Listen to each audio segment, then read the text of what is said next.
So YouTube CEO Susan Wojcicki advocates for governments to pass laws restricting speech so that YouTube can enforce them. So all's well in the land of YouTube.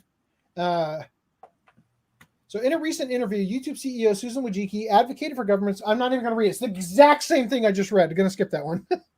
Wojcicki's anti-free speech stance came during an appearance on Tide TV Hamburg's YouTube channel as part of their A Distinguished Conversation series, which is moderated by Dr. Matthias C. Ketterman, I should have ended it with, which is moderated by Dr. Matthias C. Ketterman. Wojcicki was joined by Dr. Wolfgang Schultz, the director of the Leibniz Institute for Media Research. During the discussion, Wojcicki revealed that YouTube rolled out an entirely 100% machine automated content moderation system. She stated, within a couple of weeks, we actually built a system to move 100% to machines because we knew the pandemic was coming. How did that work out? That's an interesting phrasing. We knew that we were going to have to lose our workers, and in a couple of weeks, we built this 100% automated system to manage content moderation. From there, Wojcicki described how their content moderation system previously worked before they switched to 100% automation. Quote, we use our machines basically to go out and cast a new identity. Okay. I don't understand that. What is content? I think identify, probably. To cast, I have no idea. To identify what is content that could be problematic. And then we use the human reviewers to say, yes, it is problematic, or no, it's not. Their adult content, for example, that's very easy to identify with machines. But something hate and harassment has a lot more nuance and context that could be mixed with political speech. Yes, that's why you don't report us for the Break the OCA podcast thing, because there's nuance and context to it. and that's where we would want to have humans spend more time understanding the context to make the right decisions, she added.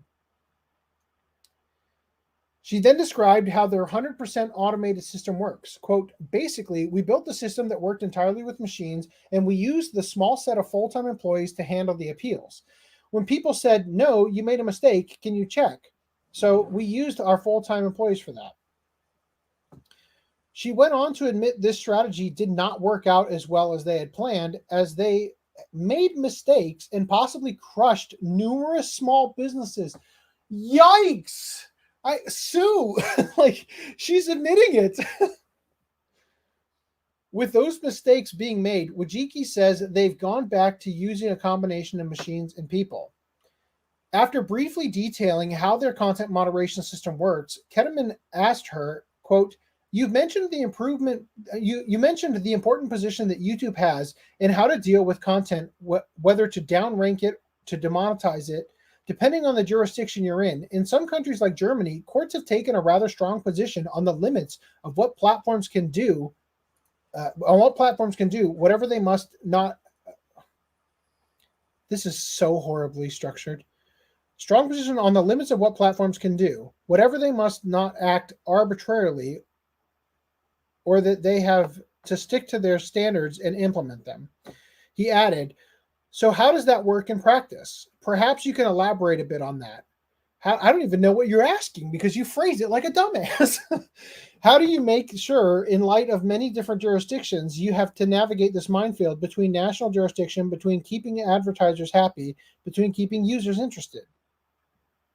In response, Wojcicki stated, quote, first of all, I'll say that we work around the globe, and you're right, certainly there are many different laws and many different jurisdictions, and we enforce the laws of the various jurisdictions around speech or what's considered safe or not safe. That's true for democratically elected governments. It might get a little bit more complicated in non-democratically governments, so basically we enforce those laws. You basically said nothing. That actually hasn't been the controversial part. What has been the controversial part has been where there is content that would be deemed as harmful, but yet is not illegal. An example of that, for example, would be COVID. I'm not aware of there being laws by government around COVID in terms of not being able to debate the efficacy of masks or where the virus came from or the right treatment or proposal, she stated. But yet, there was a lot of pressure and concern about us distributing misinformation that went against what was considered the standard and accepted medical knowledge. You know, that knowledge that changed every fucking week. So this category of harmful but legal has been, I think, where the most discussion has been, Wojcicki added. For us, we look at the content and we think about the role that we play in society. We want to be doing the right thing for our users and for our creators, Wojcicki said. We also generate revenue from advertisers. And if we are serving content that is seen by our advertising community as not benefiting society, no advertiser is going to want to appear on that. There's plenty of other content, and they're certainly not going to even want to appear on a different, content that is positive if they think the platform as a whole is not being responsible. Wojcicki continued, quote, "So we are generally very aligned. Responsibility is good for our business, and we have over 2 million creators on our platform that we share revenue with. So if we aren't generating revenue for them, then that's a problem for our creators. They create beautiful and incredible content. You're damn right I do.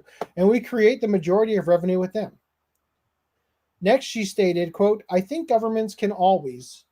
Our recommendation, if governments want to have more control of online speech, is to pass laws that have to be very cleanly and clearly defined such that we can implement it. Quote, there are times that we see the laws being implemented or being suggested that they're not necessarily clean or possible for us to cleanly interpret them. And we've also seen sometimes there's laws passed just for the internet as opposed to for all speech," Wojcicki detailed. "I do think that's a dangerous area when we start to get in and say, oh, sure, you could say something like this in a magazine or on TV, but you can't say it on the internet," she concluded. Get fucked. What do you make of Wojcicki's recommendation? What the fuck? What's up?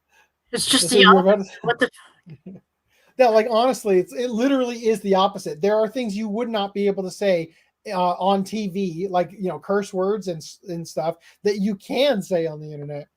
What do you make of Wojcicki's recommendations to governments to pass laws to more heavily restrict speech in order for YouTube to implement them? I say, as a shareholder in YouTube, I demand a new CEO.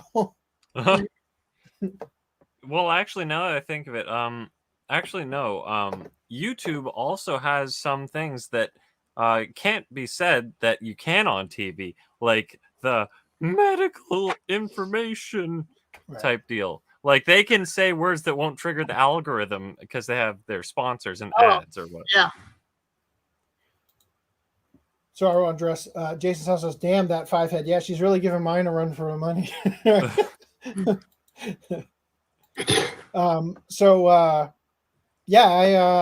I felt like this is important to cover. I am not pleased with it. I don't like the direction the world is heading. I do believe that we are going to have an internet ID system in the next 2 years, and I am going to fight and oppose it as I have ever since I started the podcast.